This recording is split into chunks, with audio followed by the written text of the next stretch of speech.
जय हिंद। केरला स्टोरी के नाम पर भारत में इस वक्त इतिहास रचा जा रहा है। 2% के नेता डिसाइड कर रहे हैं कि कौन से राज्य में मूवी दिखाई जाएगी और कौन से राज्य में मूवी नहीं दिखाई जाएगी। तो हमने सोचा हम भी क्यों ना इस विषय के ऊपर आप लोगों के सामने कुछ ना कुछ विश्लेषण करके रखे।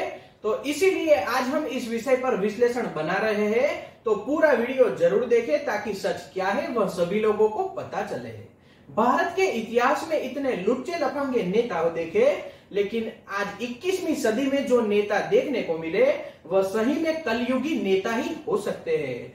भारत का 21वीं सदी का ऐसा दौर जो कभी भी भुलाया नहीं जाएगा। एक मूवी को ऐसे टाइम पर भारत में रिलीज किया जाता है जिस टाइम पर चुनाव हो रहे हैं, और ऐसे में भी एक पॉलिटिकल पार्टी इसे सही ठहराती है और दूसरी पॉलिटिकल पार्टियां इसे गलत ठहराती है। यानी कि बहुत से राज्य में इसे दिखाया जाता है और बहुत से राज्य में इसे बैन कर दिया जाता है। भारत में ध्रुवीकरण की राजनीति मूवी इस ऐसी मूवी में भी दिखाई देती है जो सही में राजनीति नहीं होनी चाहिए। एक ऐसी मूवी जिसे सही मायने में इस तरह से देखा जाना चाहिए कि भारत की लड़कियों के साथ किस गलत तरीके से व्यवहार किया जाता है और इसके खिलाफ गवर्नमेंट कौन से निर्णय लेती है। लेकिन किसी पॉलिटिकल पार्टी का यह चुनाव में नारा लगे कि जिस वजह से वोट बैंक की राजनीति खड़ी हो सके।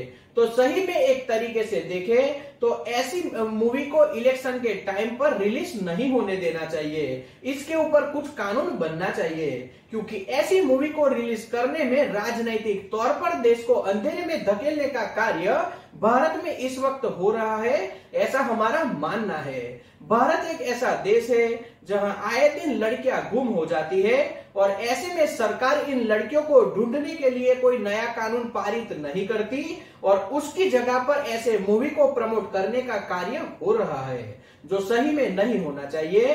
अब सीधे मैं आपको बताना चाहता हूं द केरला स्टोरी के विषय में। इस मूवी को सबसे पहले एक राजनीतिक तौर पर भारत में रिलीज किया गया ताकि केंद्र में बैठी हुई सरकार वोट बैंक की राजनीति खड़ी कर सके। सबसे पहले भारत में माननीय प्रधानमंत्री नरेंद्र मोदी जी ने इस मूवी को चुनावी मंच से प्रमोट किया, यानी कि मूवी को कोई भी प्रमोशन करने की जरूरत ही नहीं रही और प्रमोट किया, उससे कोई दिक्कत नहीं थी। लेकिन जिस गलत तरीके से प्रधानमंत्री नरेंद्र मोदी जी के द्वारा यह प्रमोट किया गया उसका तरीका बहुत गलत था। इस मूवी में कॉलेज में पढ़ने वाली 4 लड़कियों की स्टोरी बताई गई है, लेकिन प्रधानमंत्री जी ने इसे केरला की 32,000 लड़कियों के साथ जोड़ दिया, जो सही में इस स्टोरी में बिल्कुल नहीं बताया गया, जो कि एक गलत जानकारी थी। यानी आप यही मान सकते हो कि इसे प्रमोशन का तरीका ही आप समझ लीजिए। चुनाव में वोट की यह राजनीति है। इस कहानी में बताया गया है कि एक कॉलेज में एक साथ रहने वाली 4 लड़कियां अलग अलग धर्म की होती है। उन लड़कियों के साथ एक मुस्लिम लड़की भी रहती है, यानी उन 4 में से एक मुस्लिम होती है। उन लड़की ने दूसरे 3 लड़कियों का ब्रेन वॉश करना शुरू कर दिया और उन्हें मुस्लिम धर्म अच्छा है ऐसा बताकर उन्हें मुस्लिम में कन्वर्ट करने की कोशिश की गई। ऐसे में उन 3 लड़कियों में से एक लड़की मुस्लिम लड़के के साथ संबंध बना लेती है और उस लड़की को प्रेग्नेंट कर दिया जाता है। बाद में उसे मुस्लिम धर्म में कन्वर्ट होने के लिए बताया जाता है। उस लड़की को मुस्लिम धर्म भी कबूल करवा लिया जाता है, लेकिन उस लड़के ने उसे धोखा दिया और उसे अफगानिस्तान लेकर चला गया। वहां जाकर उस लड़की को ISIS आतंकवादी संगठन के साथ जोड़ दिया जाता है, उसका गलत तरीके से उपयोग किया जाता है। लेकिन उस लड़की की होशियारी से वह वापस भारत लौट आई और उस लड़की ने भारत वापस लौटकर इस पूरे रैकेट का पर्दाफाश किया।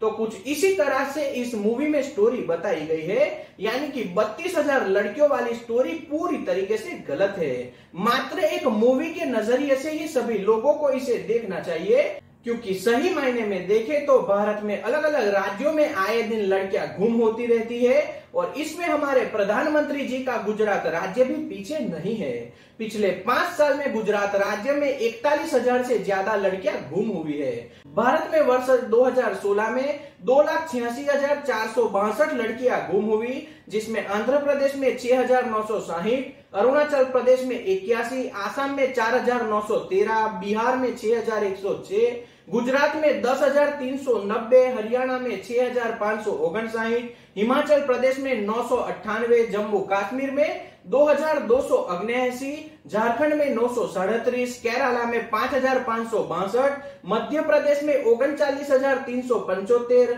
महाराष्ट्र में 49,348, नागालैंड में 69, ओडिशा में 19,851, पंजाब में 3,500 के करीब, तमिलनाडु में 13,145, तेलंगाना में 11,161, त्रिपुरा में 958, उत्तर प्रदेश में 9,051, उत्तराखंड में 1,231, पश्चिम बंगाल में 53,654। इतनी लड़कियां 2016 में ही भारत में अलग अलग राज्य से और प्रदेश से गुम हुई थी, यानी कि इसमें राजनीति नहीं होनी चाहिए। अब यहाँ पर प्रश्न आता है, इसमें से ज्यादातर राज्यों में भारतीय जनता पार्टी की सरकार है और बड़े बड़े आंकड़े भी उन्हीं के राज्य में देखने को मिलते हैं। तो इस विषय में कोई भी पॉलिटिकल पार्टी हो, यह देश के लिए बहुत बड़ी समस्या है। इसमें राजनीति कभी भी नहीं होनी चाहिए थी, लेकिन ऐसी राजनीति देश के प्रधानमंत्री जी के द्वारा की जाए तो यह सबसे गंदी हरकत मानी जानी चाहिए,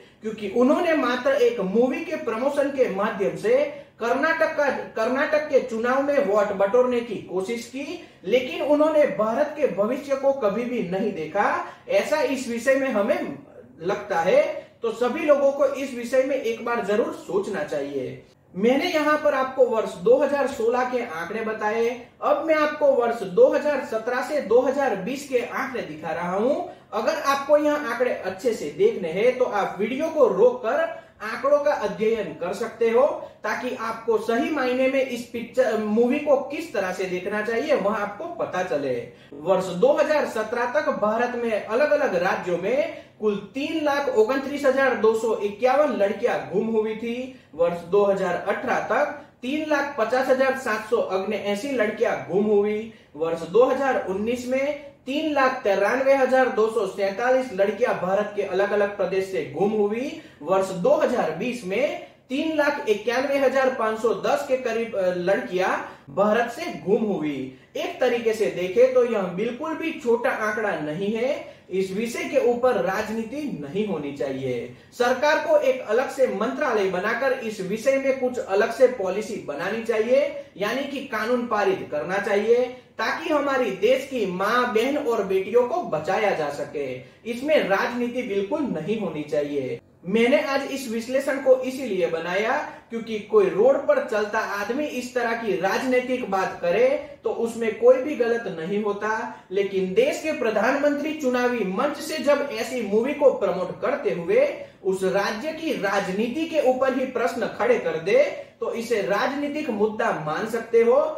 तो मेरा यही मानना है, जो आंकड़े मैंने आप सभी को इस वक्त स्क्रीन पर दिखाए, उस आंकड़ों का अध्ययन सभी लोगों को एक बार करना चाहिए और राजनीतिक तरीके से इसको कभी भी न देखे और न समझे, क्योंकि भारत में राजनीति का स्तर इस वक्त इतना गिर चुका है कि कौन सी मूवी हमें देखनी चाहिए और कौन सी मूवी हमें नहीं देखनी चाहिए यह भी सत्ता पर बैठे हुए नेता तय करते हैं। तो ऐसी गंदी राजनीति का समर्थन कभी भी किसी भी व्यक्ति को नहीं करना चाहिए। बाकी एक स्टोरी के हिसाब से इस मूवी को जरूर देखना चाहिए, क्योंकि जब कोई राइटर इस तरीके की स्क्रिप्ट लिखता है तो उसको किसी भी तरीके से गलत मकसद उसका बिल्कुल नहीं होता, लेकिन देश की राजनीति करने के लिए एक गलत प्रथा की वजह से ऐसी मूवी फ्लॉप हो जाती है या फिर सक्सेस हो जाती है, यानी कि हिट हो जाती है। तो इसमें राजनीति को नहीं घुसाना चाहिए।